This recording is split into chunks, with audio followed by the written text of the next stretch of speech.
You join us today, this afternoon, in France. We are just on the outskirts of Tours, having flown here from the delights of Stansted Airport this morning to collect the car that we are currently sitting in. Which is like a coal hole at midnight. It's very dark. Yeah, and small. Very small. Like, that's the back window. What is our first? So we've driven this Alpine. Well, Jim has driven the Alpine. Oh, is it an Alpine? Did you never say it? Sorry. Yes, this is a 2018 Renault. No, it's not. It's an Alpine Renault. Alpine Renault A110, whatever that is in French. And it has, I think, a 1.8 litre, presumably turbocharged mid-engine just behind us here. Two tiny little trunks, one in the front and one in the back, a front and a tiny trunk. Two bucket seats. Hold on, no, we're British. That's a fruit. A fruit. Yeah, it's a fruit. That's a boot and that's okay. a fruit. I think a front boot sounds slightly rude. Plan for today, we have flown to Tours. We have picked up the car. We are going to drive towards Calais in order to take the Eurotunnel back home. But we're going to have an overnight stay at some point when we get bored of driving. But that's the whole thing. Everyone's going to say, but it's just like a Boxster or something like that. But it does 0 to 60 in like 4.5 seconds or something. And like that is supercar fast for my generation. Oh, That's like... That's fast for anybody, surely. Yeah. I mean, it's not the whole 0 to 60 in 2 seconds Tesla stuff with like, you know, insane mode. But it is an extremely fast car for someone who drives a Fiat Panda with 45 brake horsepower. Yeah, and I have a 1983 Metro, which I think is quite nippy. Stop looking grumpy. I need a good screen grab. Let's show you around the outside of it briefly, and then let's hit the road. Yes.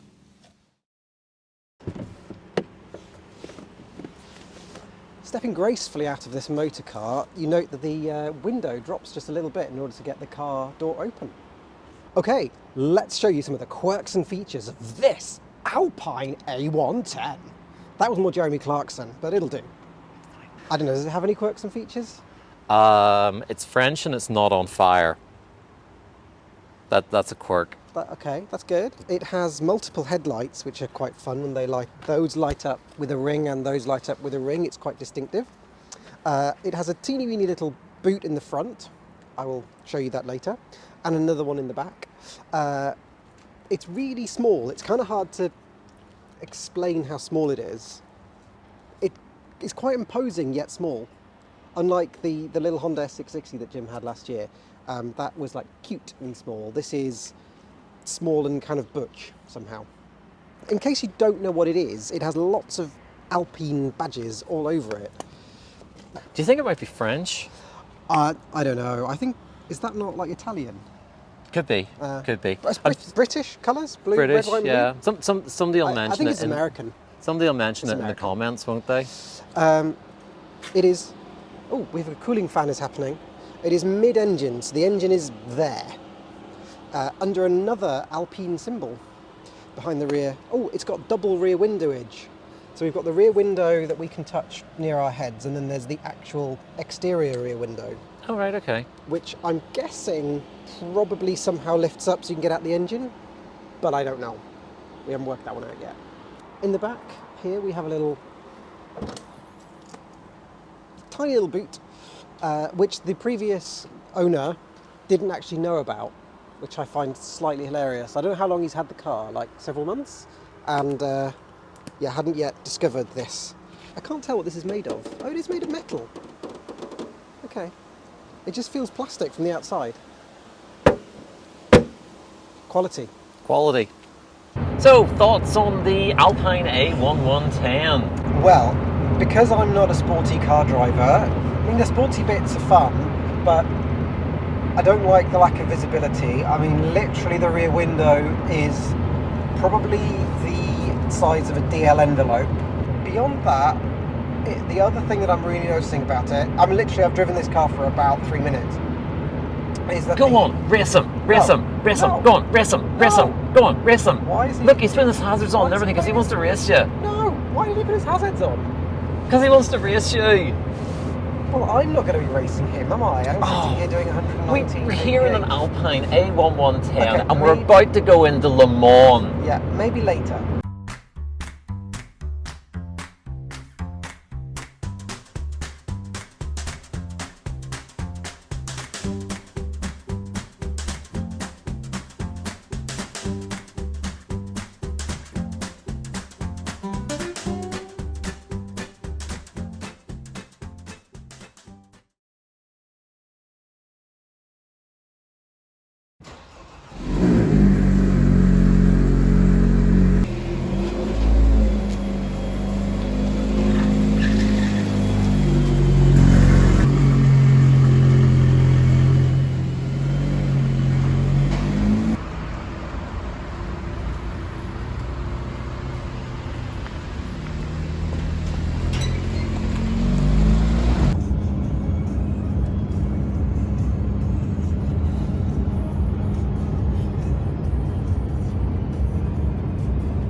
Just a few essentials. How much stuff can we get into the frunk of an Alpine? It is practical. This is practical. Actually not too bad, is it? I'm going to say no. I'm going to say it's a no. Fine. I think this might have to go in the boot. Okay, in the boot. Oh, and less. Well, we can't go to France and not get a baguette in the front. Look, they designed it to fit a baguette.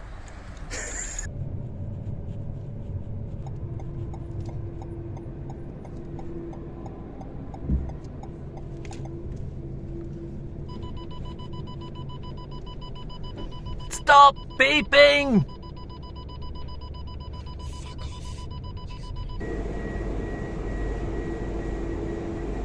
So we got up this morning, looked at each other with a look of, oh holy crap, and both of us decided that we don't really like this very expensive sports car. No, I think that's fair to say that we don't like this very expensive sports car. Which I know is a little bit difficult for us because I have a Fiat Panda and you have a Volvo 340. Well, yes, I also have, I've driven quite a lot of other cars, relatively modern. I've had modern Volvos and a Volkswagen for the last sort of 15, 20 years until I got my XC70 recently, which I still think is a modern car, but it's actually for some reason 18 years old. Yesterday we hated it more. I think we hate it slightly less today in some respects. So yesterday, when we first drove it, and so Jim drove it first, he quite enjoyed it. But I was driving in town. Yeah, Jim was driving in town. I started driving it on the motorway and discovered very quickly that the steering is unbelievably sensitive. So you'd just be travelling along and you'd just glance away from the steering wheel for a second to hit a button and you'd be veering towards the central reservation or the other white line. You forgot to mention the hit an incredibly cheap feeling button. Everything in this car is from a Dacia. The steering is so sensitive that it's almost dangerous, I feel, because you literally, just the slightest, just tiny movement in your hand sends the car veering dangerously away from the direction of travel. And I really, really wasn't keen on that. Luckily, today, and it's why I hate the car slightly less today, I've discovered when you hit sport mode, it really stiffens the steering up and actually makes it drivable. The exhaust then pops and bangs and sounds like it's farting behind you, but that's kind of... Again, coming from a Fiat Panda and a Volvo 340 owner, it makes it sound like it's broken. Yeah, to us. It does. To us, it sounds broken. But it certainly improves the driving experience. So I drove today all the way from Rouen up to Calais in sport mode, and I much, much preferred it. It was much easier to drive and much safer, I felt, to drive.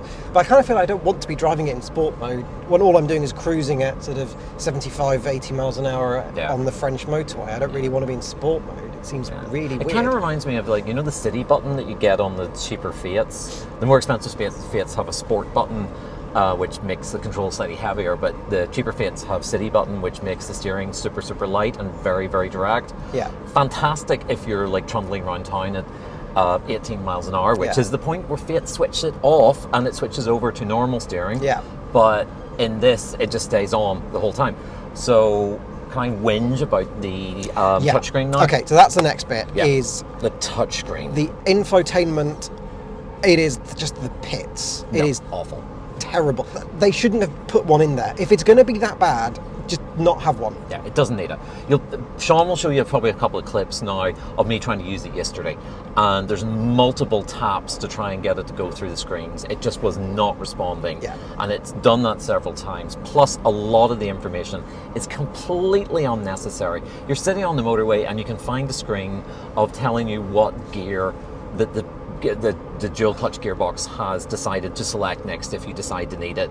It's so unresponsive. If I want to say, instigate a conversation with Sean, and I go, oh, I'll turn the radio down to do that. It's so complicated. I actually have to lean across and use the steering wheel controls because it's much easier than going through two menus on this and then poke it, because it's not even a slider. You have to poke at it and get it to go down, and it's just... Because I've sort of said the problem is the interior quality is very poor. As I mentioned earlier on, the switch gear is mainly from the cheaper Renaults. You'll see it on Dacias. It's got the little steering wheel controls for the radio that goes back to the Clio in the 90s, I think. Oh, bring a light back. There we go. There is a blank. There is actually one of the switch gear on the back of this is a blank in an expensive sports car. So the problem is it doesn't feel like a Porsche. It feels like a Dacia or a Clio. But if because it has all this stupid tech in it as well, it doesn't feel like a Lotus. So it's kind of left in this middle ground of not feeling particularly special for the money. Yeah, and the other issue that makes it not feel particularly special is the storage inside the cabin. Yeah.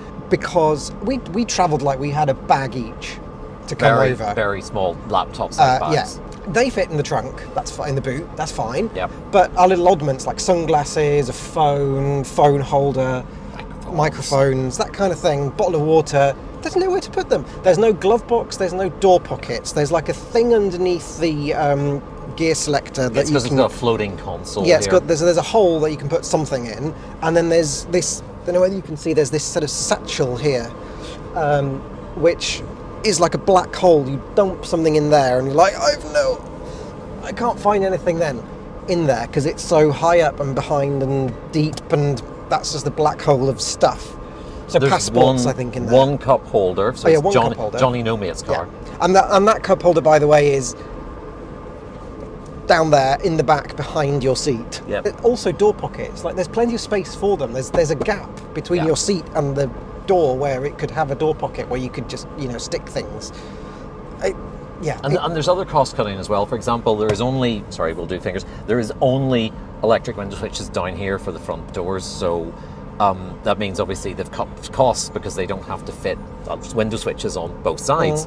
But at the same time, in the dark at night, when you're trying to fumble about in a brand new car, trying to find stuff, it just makes no sense that it's not the also, door. at night, talking about that, quite a lot of the controls are not illuminated at night. Oh, and the lights on the dashboard. Oh god, yeah, they don't seem to dim properly. There is a night mode function on it, but there doesn't seem to be any way of adjusting it. So it just randomly, it was in night mode when we first noticed it. Immediately below us, fingers, there is a touchscreen, and then there is the TFT display, the dashboard. Yeah, and they both have separate brightness controls. Yeah.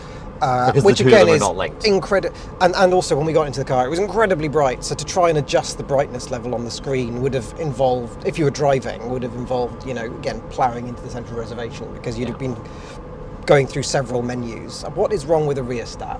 Oh, we're going to say about this light. This is another thing. It's like, why can't I just turn a light on? I'm sitting in the car, I'm doing something, they're LED lights, they're not going to flatten the battery. Can I not just switch this light on? No. And that's, one of our other gripes with it is it bings and bongs and tells you what to do constantly. Yeah. And you're just like, shut up. And do you want to talk about the gearbox? Do you think this should have a manual gearbox? I see what you mean. Okay. Yes, I think it should have a manual gearbox because I think that's one of the things that lets this car down. It's kind of, as Jim was saying earlier, it's kind of that middle ground where it's a bit of a stripped down sports car. It's trying to pretend to be a luxury car in some ways, but it's also a stripped down sports car. It's not sure which it is, but I think that if it would be a better experience with a manual because you're then much more connected to what the car is doing and you're more in control and you can keep it in third and floor it and get amazing acceleration. Yeah, it's got flappy paddly things which can sort of do that, but that's just not the same. No. I hate using those. And usually, yes, because that was a thing last night because I was looking for the indicators. Yeah, that's it. Now there are 1, 2, 3, 4, 5 stalks sticking out of this steering column, and in the dark I must have hit one of the flappy paddle switches when we were in traffic, and then suddenly now it's stuck in first gear and I have no idea why it suddenly went into first gear and won't come out of first gear. And we're in France and it's dark and it's raining, and now you've suddenly got this other issue that you're having to deal with in heavy traffic in a city. Not that we're being really harsh about modern cars, because I had a 2015 Honda S660, which Siôn will hopefully put a nice graphic up for those who don't know what an S660 is.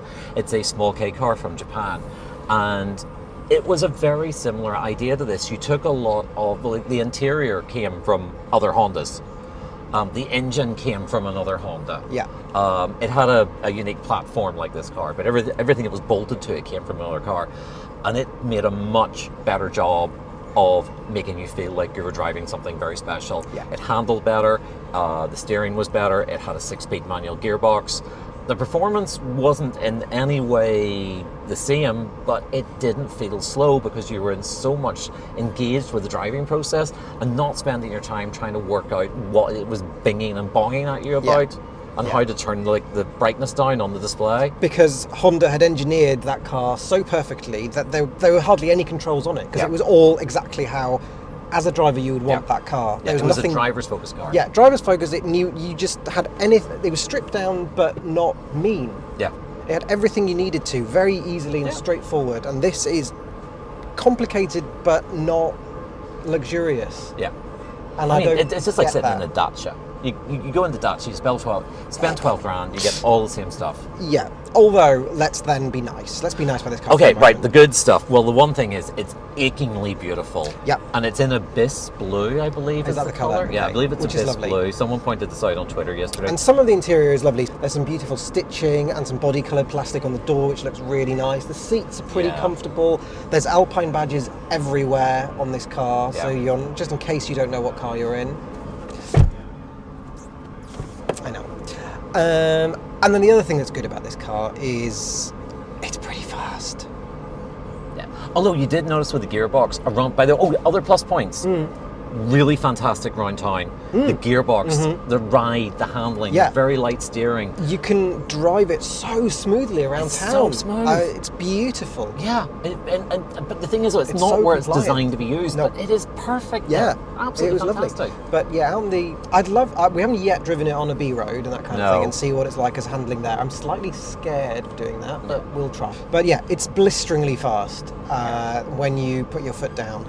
But there's a delay because of that DSG gearbox. So earlier on, for example, we were going through a tunnel with some roadworks, and it was 70 kilometers per hour speed limit, and it was in 7th, which is the highest gear, because it was kind of being economical. And then when the national speed limit sign kicked in, I was like, let's floor this thing and give it a go. And I floored it to get to up to 130. And there is literally a good, probably the best part of a second and a half's delay, whilst the gearbox has pre-selected 6th because it thinks that might be what I'd need next, because that might be what you need after 7th. But I probably needed like 3rd because I floored it to get up to 130 as soon as humanly possible. And once it selected the correct gear, it flew. Yeah. But there is that kind of delay where it's like, oh, that's the one you want. Okay then. Oh, better unselect 6. I'll unselect 6 and give you 3rd. Yeah. And then you have this blisteringly fast performance, and it really pushes you back in the seat, gives a thunderous noise from the back there, but it also, it's actually quite refined as a car. Yeah. So you don't feel, like, we accelerated from that 70 to 130, and I was like, oh, this is quite slow, and then I realised, oh, it isn't, because I'm already doing 130. Yeah. And that was only a couple of seconds ago that I started accelerating. And it's very refined on the motorway as well. I mean, there's a nice burble from the engine, very little tyre noise, very little wind noise. You know, it's a nice way to travel across France. It's not bad. Unless you want to actually have, like, you know, things in the cabin with you, like a phone or a drink or, you know, whatever. Yeah, and a heated driver's seat that stays on. Yeah, although that's more of a French electrics. Yeah, that's a bit rather of a than niggle. actual design. The passenger seat one is fine. Yeah. The driver's seat one, you have to keep stabbing the button, and occasionally it stays on, occasionally it doesn't. For a car that only has 15,000 kilometers on it, I would be surprised at that. Yeah. That's it for this, I think, this video. We've banged on for quite enough. Oh, the bloody light. Okay, well, just do it now. That's it for this video. Thank you so much for joining us. I hope you've enjoyed it and our little adventure collecting this car. Don't know if we'll do another video on it. Who knows? We'll see whether we can be bothered. Like, subscribe, share, etc. Lots of love. It really helps the channel because we are starting off, and it just gives it a little bit more reach. Not that we're doing this for the likes, the subscribes, and no, we are really doing this for the likes and subscribe. We're both really shallow. Speak for yourself. Thank you very much for watching. We'll see you again in the next video. Bye! Bye!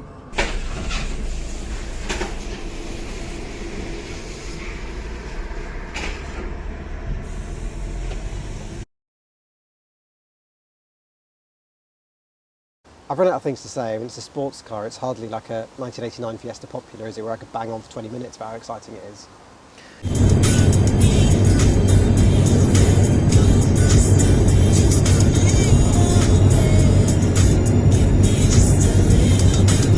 Who are watching overarching as to why we are. Oh, for fuck's sake! We hate this car.